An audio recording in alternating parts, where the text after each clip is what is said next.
An American media, citing an alleged report by the International Atomic Energy Agency, IAEA, leveled new claims about Iran's nuclear program.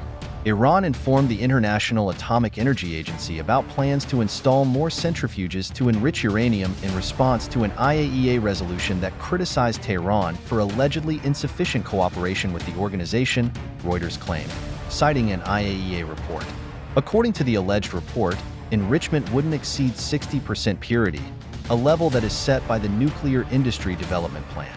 The agency also claimed that Tehran informed the IAEA that 8 recently added cascades of IR-6 machines would enrich uranium to up to 5% purity.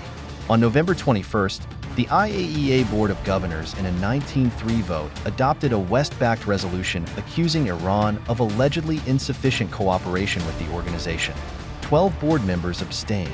According to the resolution, the IAEA should prepare a detailed report on Iran's nuclear program by spring 2025.